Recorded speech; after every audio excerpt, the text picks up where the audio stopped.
नमस्ते दोस्तों और स्वागत है आज के इस बहुत ही विशेष और ज्ञानवर्धक पॉडकास्ट में।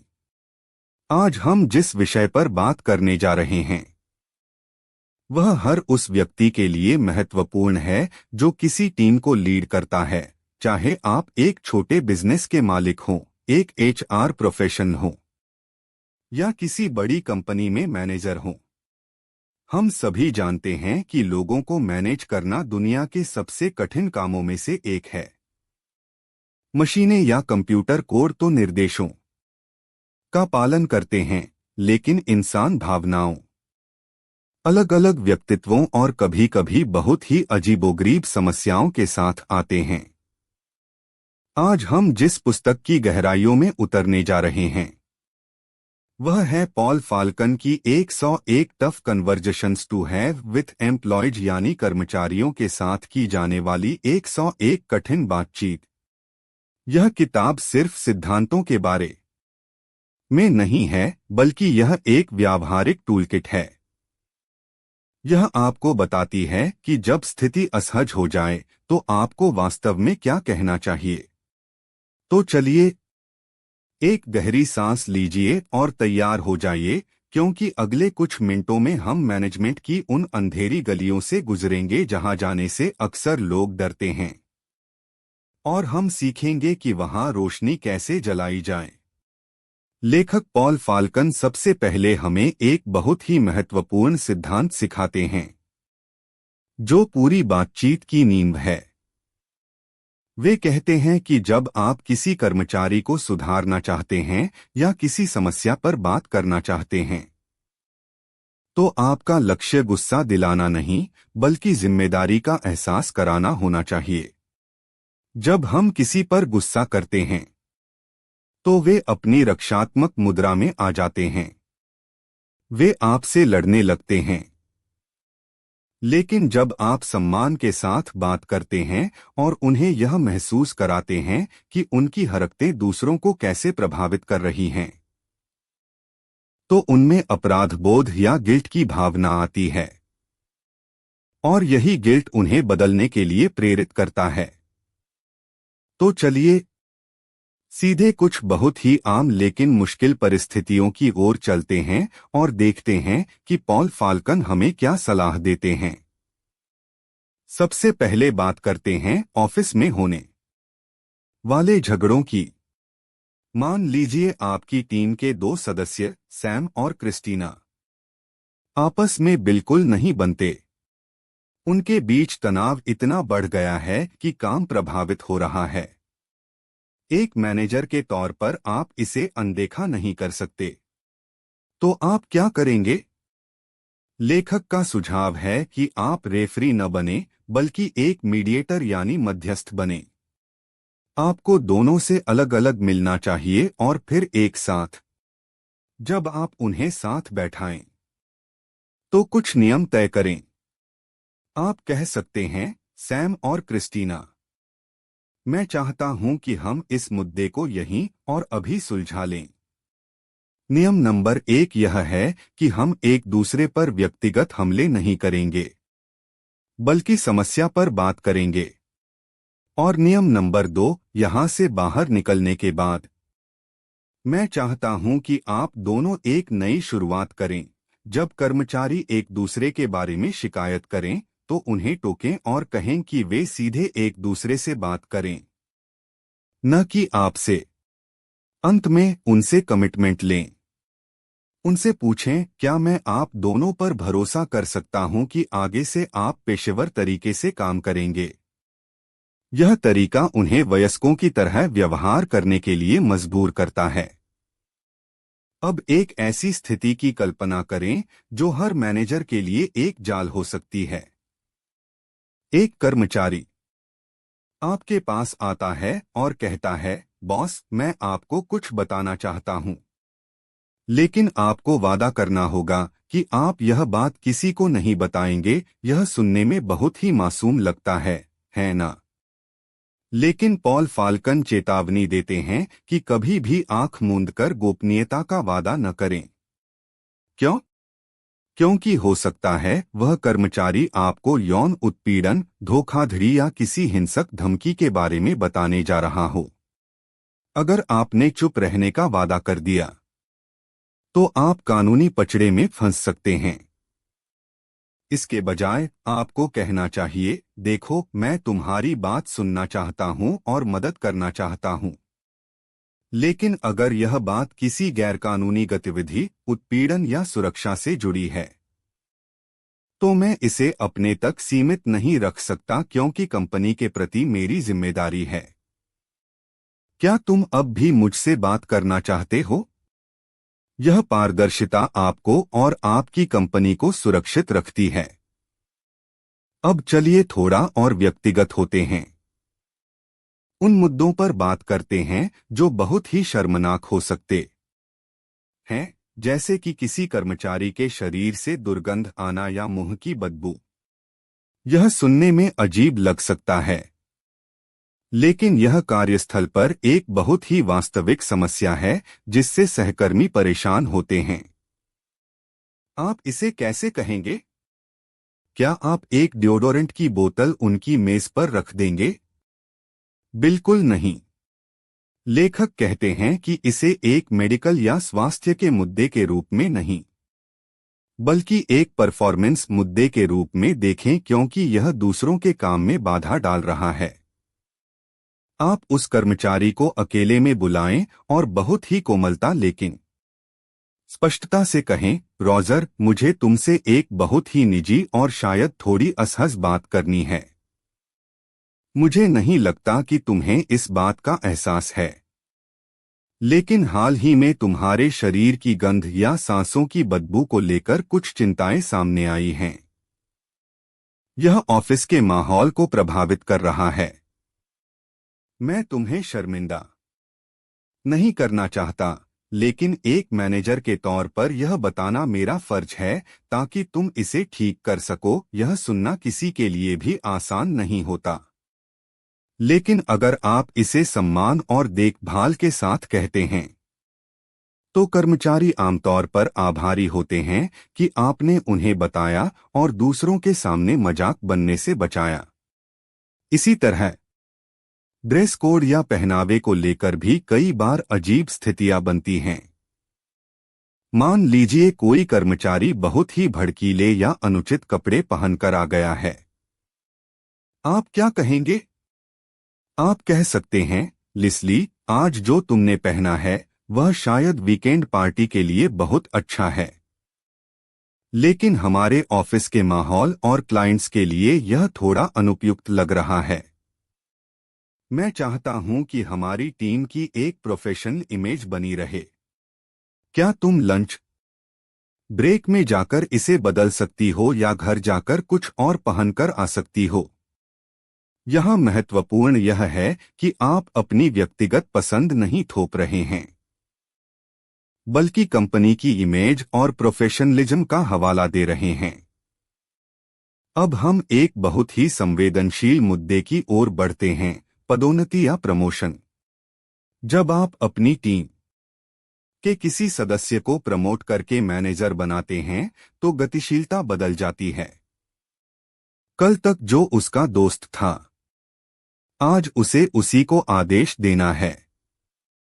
इसे नया सुपरवाइजर सिंड्रोम कहा जाता है। अक्सर नया मैनेजर अपने पुराने दोस्तों के साथ बहुत नरम हो जाता है या फिर अपनी पावर दिखाने के लिए बहुत सख्त हो जाता है। आपको उस नए मैनेजर को समझाना होगा। आप कह सकते हैं, देखो, अब तुम बॉस हो, तुम्हें एक रेखा खींचनी होगी। तुम अब भी उनके साथ दोस्ताना व्यवहार रख सकते हो, लेकिन तुम्हें यह सुनिश्चित करना होगा कि काम समय पर हो।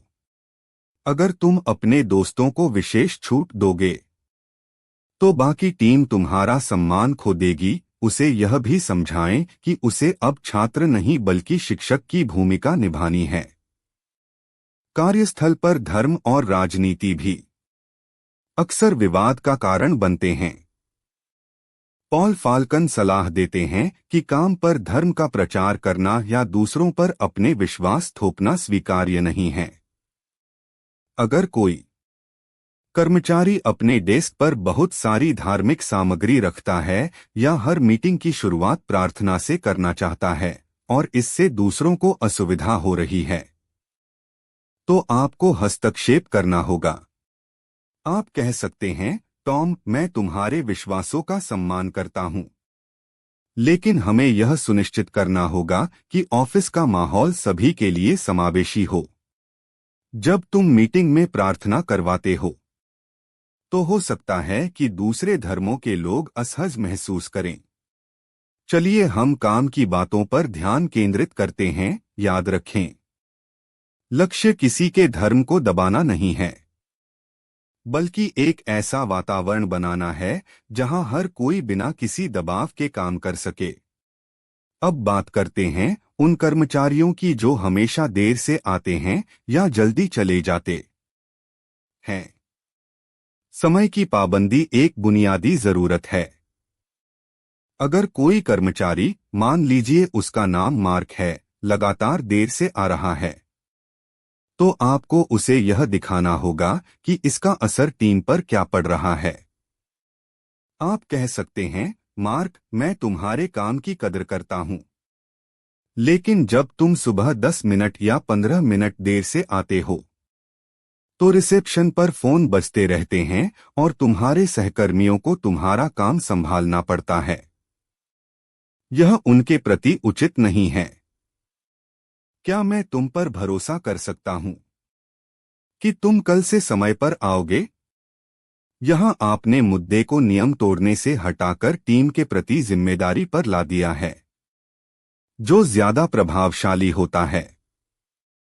कभी कभी हमें ऐसे कर्मचारियों का सामना करना पड़ता है जिनका रवैया या एटीट्यूड खराब होता है। वे काम तो करते हैं, लेकिन हमेशा शिकायत करते रहते हैं, आंखें घुमाते हैं या भारी मन से काम करते हैं। पॉल फाल्कन कहते हैं कि एटीट्यूड शब्द का उपयोग करने से बचें क्योंकि यह बहुत व्यक्तिपरक होता है। इसके बजाय उनके व्यवहार पर ध्यान दें। आप कह सकते हैं, लिंडा, जब मैंने तुम्हें वह रिपोर्ट बनाने के लिए कहा, तो तुमने जोर से सांस छोड़ी और आंखें घुमाईं। इससे मुझे लगा कि तुम नाराज हो या मेरे अनुरोध का सम्मान नहीं करती। यह व्यवहार टीम के मनोबल को गिराता है। क्या कोई समस्या है जिस पर हमें बात करनी चाहिए? जब आप विशिष्ट व्यवहार, जैसे आंखें घुमाना, का उल्लेख करते हैं, तो वे इनकार नहीं कर सकते और उन्हें अपनी गलती का एहसास होता है। अब एक बहुत ही गंभीर विषय, यौन उत्पीड़न या सेक्सुअल हैरेसमेंट। यह एक ऐसा मुद्दा है जिस पर तुरंत और सख्त कार्रवाई की जरूरत होती है। अगर कोई कर्मचारी किसी सहकर्मी पर अनुचित टिप्पणी करता है, उन्हें घूरता है या अनचाहे स्पर्श करता है, तो आप इसे नजरअंदाज नहीं कर सकते। मान लीजिए बिल नाम का एक कर्मचारी अपनी महिला सहकर्मियों को असहज महसूस करा रहा है। आपको उसे बुलाकर कहना होगा, बिल, मेरे पास कुछ शिकायतें आई हैं कि तुम बातचीत के दौरान लोगों की आंखों में देखने के बजाय उनके शरीर को घूरते हो। यह अस्वीकार्य है। चाहे तुम्हारा इरादा कुछ भी हो, महत्वपूर्ण यह है कि सामने वाला कैसा महसूस कर रहा है। यह एक चेतावनी है। अगर ऐसा दोबारा हुआ, तो हमें अनुशासनात्मक कार्रवाई करनी होगी। यहां धारणा या परसेप्शन ही वास्तविकता है।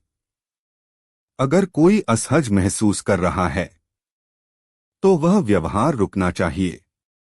पॉडकास्ट के इस अगले हिस्से में हम बात करेंगे टर्मिनेशन यानी नौकरी से निकालने की।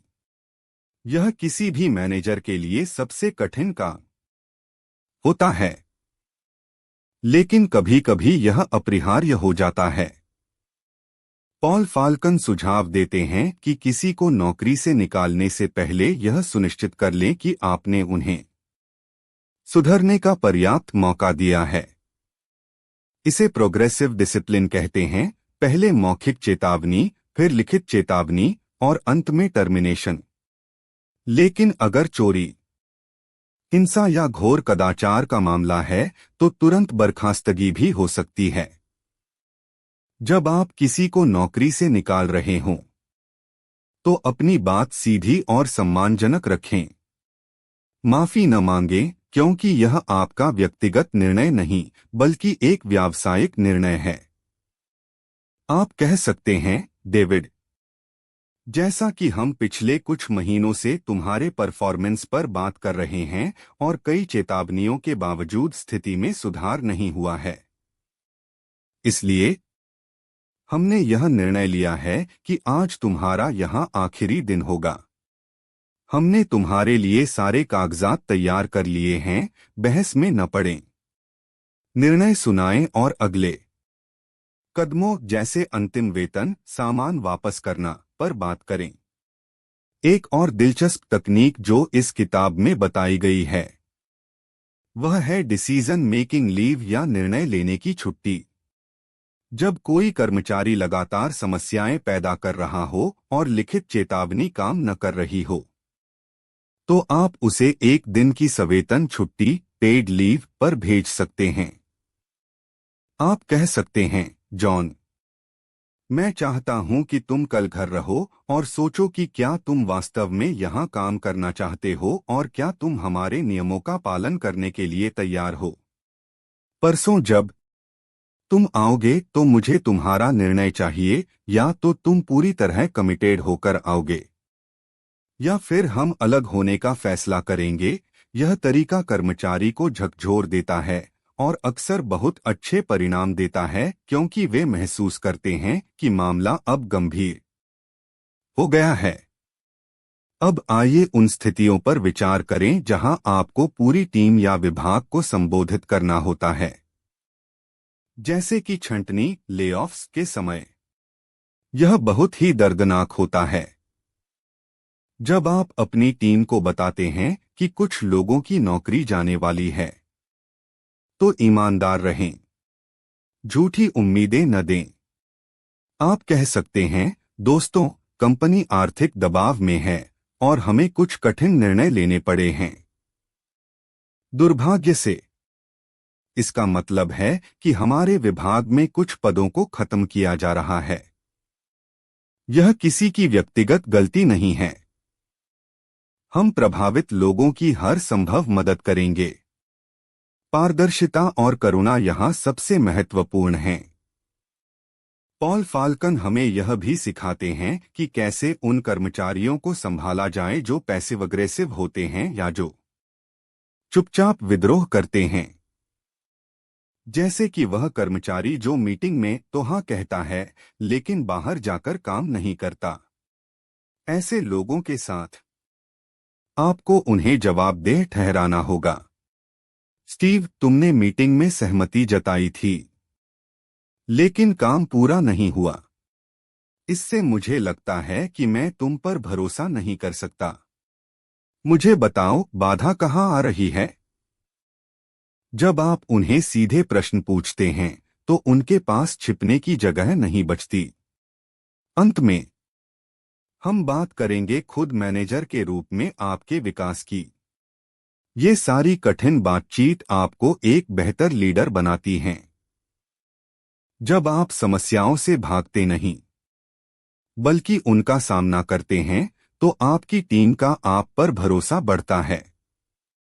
वे जानते हैं कि आप निष्पक्ष हैं और आप टीम के मानकों को बनाए रखेंगे।